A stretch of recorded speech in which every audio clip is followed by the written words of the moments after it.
Don't go tonight. Stay here one more time. Remind me what to say.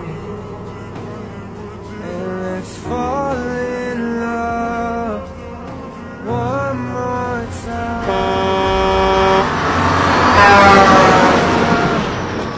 By my side, it tears me up when you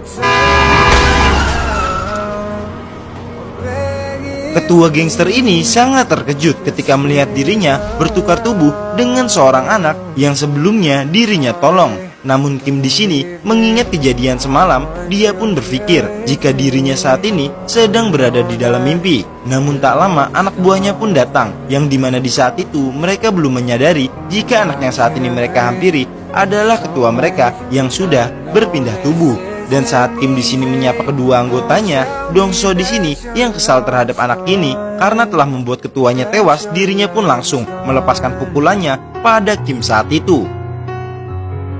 Dan Kim yang belum sadar jika semua ini bukanlah mimpi, di saat itulah saat dia menatap kembali lagi ke arah cermin, dia pun baru menyadari jika ini semua adalah nyata, yang dimana dirinya saat ini tidaklah sedang bermimpi. Dan seketika saat Jacol berkata jika bos mereka tewas gara-gara dirinya, Kim pun menjadi sangat bingung dan kembali bertanya siapakah yang Jacol maksud bosnya tewas. Dan mendengar pertanyaan dari anak di depannya, Dongson pun langsung menyeret Kim ke tempat siapa yang mereka maksud tewas.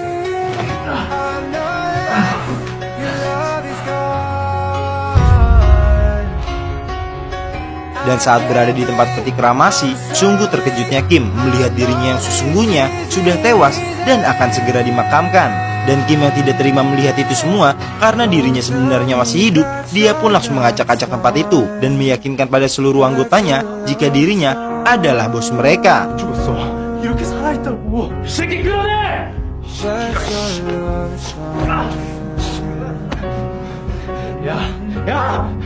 Namun ketua Ganjar yang masih bersedih karena harus kehilangan orang nomor satu di dalam gangsternya, dia pun menyuruh Kim untuk segera keluar demi tidak mengganggu penghormatan terakhir mereka. Dan di saat Joncol menyeret dirinya untuk pergi dari ruangan duka, Kim di sini pun berkata akan berjanji pada mereka semua akan segera kembali hidup-hidup.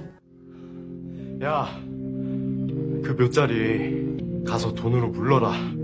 나 다시 살아 돌아올 거니까.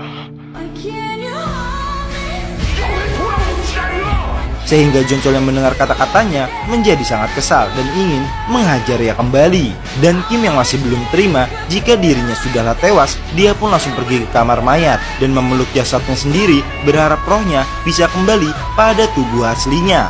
Namun semua itu sia-sia, sehingga akhirnya Kim pun pergi ke tempat dirinya tewas dan akan melakukan aksi bunuh dirinya seperti apa yang dilakukan oleh Siun.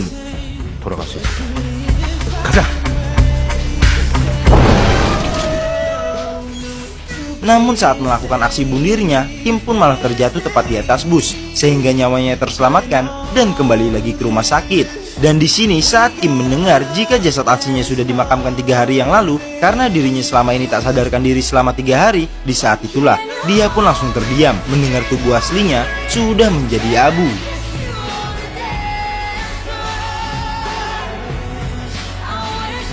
Dan saat kembali ke kamar dan merenungkan apa yang terjadi pada dirinya saat ini, Kim pun kedatangan seorang wanita yang dirinya pikir itu adalah orang tua Siun. Namun saat wanita itu bersikap gila dan sangat membenci ibu dari Siun, Kim pun menyadari jika wanita yang ada di depannya bukanlah orang tuanya. Sehingga Kim di sini yang jati dirinya adalah seorang gangster, dia pun langsung menatap tegas wanita di hadapannya. Sehingga wanita ini sangat terkejut dengan tatapan itu, yang dimana Siun selama ini hanyalah seorang anak culun yang tak pernah berani menatapnya seperti itu.